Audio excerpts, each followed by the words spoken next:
Welcome to Amigos IAS. UNESCO Paris కేంద్రంగా పనిచేస్తూ ఉంటుంది.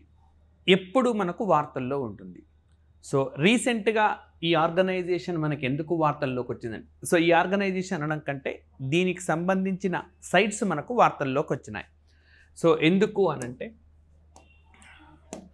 టైమ్స్ ట్రావెల్ అని చెప్పి ఒక సంస్థ ఆసియాలో యునెస్కో హెరిటేజ్ సైట్స్లో మోస్ట్ ఫోటోజెనిక్ అంటే ఫొటోస్ తీసినప్పుడు బాగా అందంగా కనిపించే ఆ సైట్స్కి సంబంధించిన జాబితాను విడుదల చేసింది. సో భారతదేశం నుంచి ఇందులో 2 ప్రదేశాలకు చోటు దక్కింది.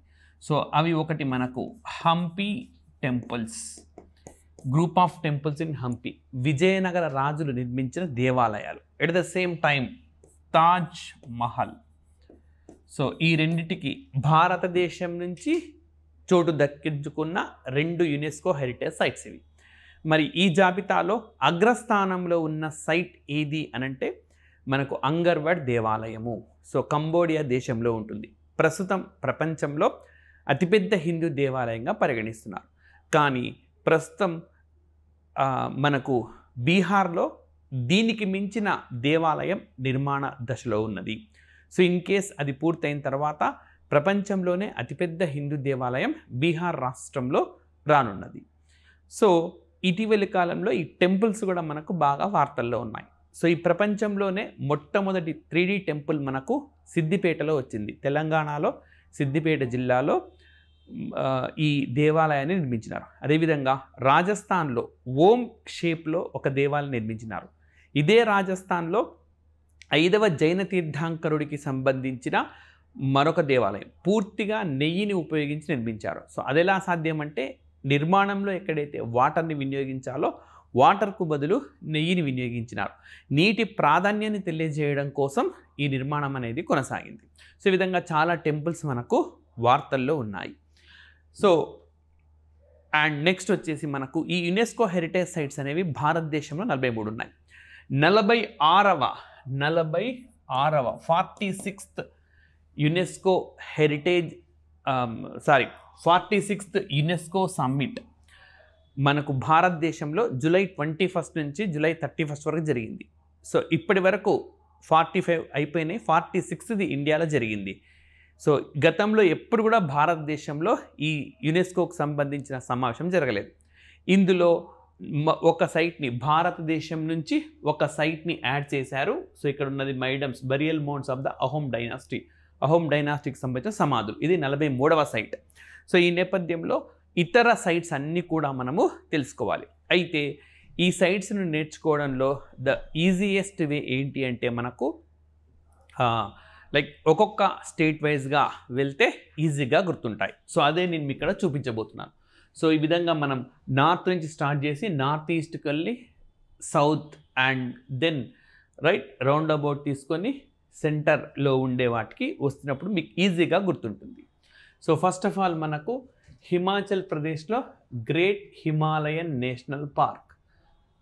సో ఈ హిమాచల్ ప్రదేశ్, ఉత్తరాఖండ్ ఈ 2 రాష్ట్రాల్లో గార్డెన్స్ కానీ ఫ్లవర్స్కి సంబంధించినవి కానీ మనకు చాలా ఎక్కువగా ఉంటాయి. So greater Himalayan national park మనకు హిమాచల్ ప్రదేశ్లో ఉన్నది. నెక్స్ట్ వచ్చేసి మనకు ఉత్తరాఖండ్ రాష్ట్రానికి వస్తే Nanda Devi and valley of flowers national park. So Himachal Pradesh మనకు అంతకుపైన లడాక్ ఉంటుంది, union territory, Jammu and Kashmir ఉంటుంది. ఈ రెండింటిలో కూడా మనకు యునెస్కో హెరిటేజ్ సైట్స్ లేవు. సో స్ట్రైట్ అవే మనం హిమాచల్ ప్రదేశ్కి వచ్చినాం. హిమాచల్ ప్రదేశ్ దెన్ ఉత్తరాఖండ్, దెన్ చక్కగా అట్లాగే వస్తే మనకు సిక్కిం రాష్ట్రం ఉంటుంది. సిక్కిం రాష్ట్రంలో మనకు సిక్కిం రాష్ట్రంలో మనకు కాంచనజంగా నేషనల్ పార్క్ ఉంటుంది. సో సిక్కింలో మనకు కాంచనజంగా నేషనల్ పార్క్. సో ఇక్కడ గ్రీన్ కలర్లో ఉండి ఇక్కడ బ్లూ కలర్లో ఉండడానికి కూడా ఒక కారణం ఉన్నది. సో మొత్తం సైట్స్ అన్ని చూసిన తర్వాత ఆ విధంగా వేర్వేరు కలర్స్లో డిస్ప్లే చేయడానికి కారణాలు ఏంటో కూడా డిస్కస్ చేద్దాం. కాంచనజంగా నేషనల్ పార్క్ అండ్ అదేవిధంగా మనం సిక్కిం తర్వాత అస్సాం రాష్ట్రానికి వస్తే అస్సాం రాష్ట్రంలో 3 ఉంటాయి. So Kaziranga national park, Manas wildlife sanctuary and then Ahom dynastic సంబంధించిన మనకు బరియల్ మౌంట్స్ సమాధులు. ఈజిప్ట్లోని మమ్మీలతో వీటిని పోలుస్తూ ఉంటారు. సో రీసెంట్గా ఓకే జూలై 21 నుంచి జూలై 31 మధ్య భారతదేశంలో జరిగిన యునెస్కో సమ్మిట్లో ఈ సైట్ని చేర్చినారు. ఈ సైట్ చేరడంతో ఇండియాలో మొత్తం 43 యునెస్కో హెరిటేజ్ సైట్స్ మనకైనాయి. సో నెక్స్ట్ వచ్చేసి మనకు నేరుగా ఇంకా ఈ నార్త్ ఈస్ట్లో ఏం లేవు.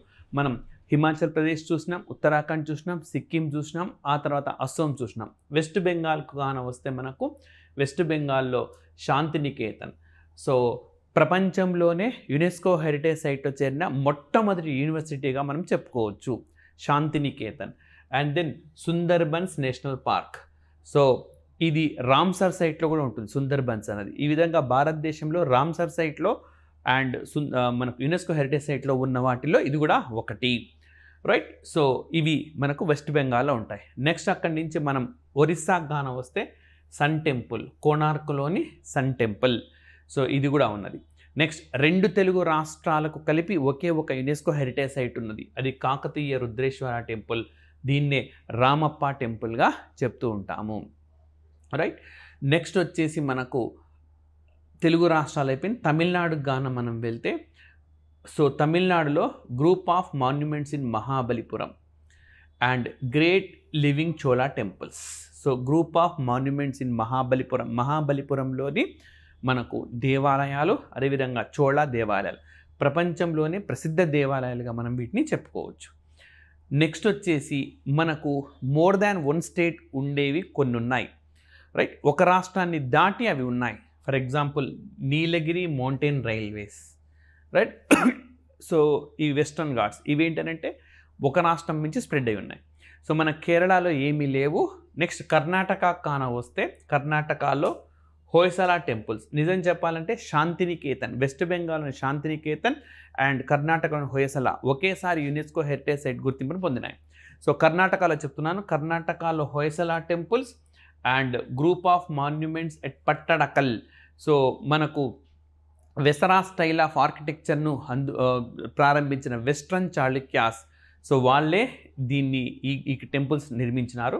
అదేవిధంగా group of monuments at Hampi. ఇప్పుడు టైమ్స్ ట్రావెల్ వల్ల జాబితాలో మోస్ట్ ఫోటోజెనిక్లో భారతదేశం చోటు సంపాదించిన రెండిట్లో ఇది కూడా ఒకటి మనకు.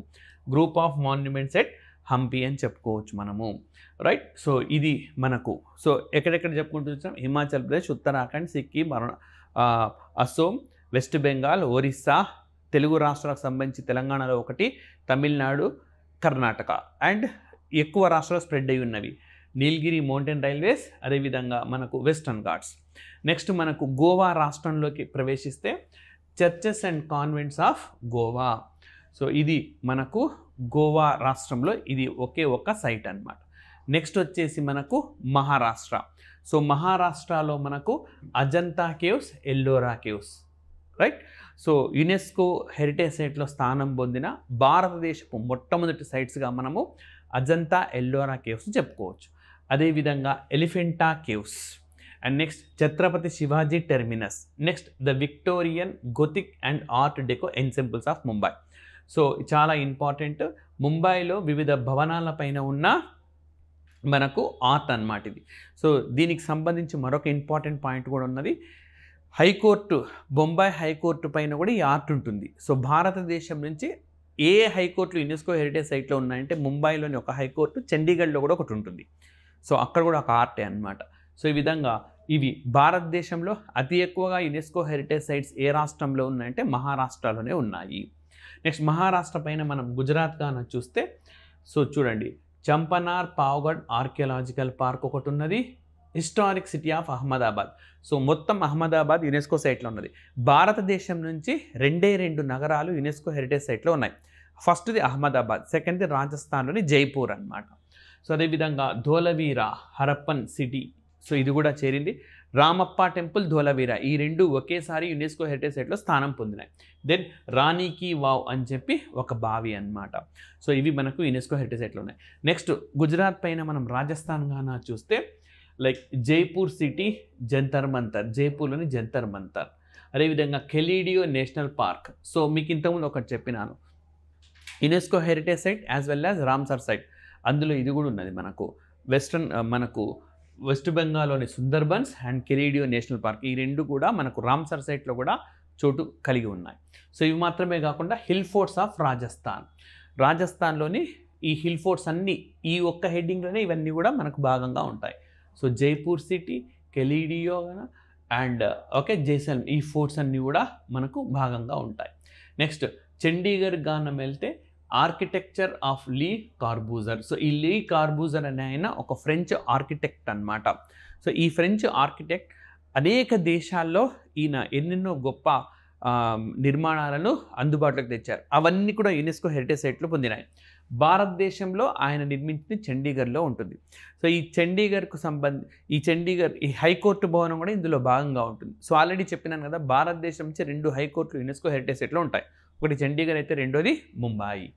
Right. Next more than 1 state spread అయి ఉన్నది కల్కా షిమ్లా రైల్వే అని చెప్పి, లైక్ మనకు ఈ నార్త్ ఈస్ట్ స్టేట్స్లో చాలా వాటిల్లో అందుబాటులో ఉంటుంది. నెక్స్ట్ మనకి ఇక్కడి నుంచి మధ్యలోకి వస్తే న్యూఢిల్లీ దేశ రాజధాని, red fort complex, Humayun tomb, Qutub Minar. So ఈ 3 మనకు ఢిల్లీలో యునెస్కో హెరిటేజ్ సైట్లో ఉన్నాయి. సో ఇక్కడ హుమాయూన్ టోంబ్ చూడండి, రీసెంట్గా గవర్నమెంట్ ఆఫ్ ఇండియా ఒక నిర్ణయం తీసుకున్నది.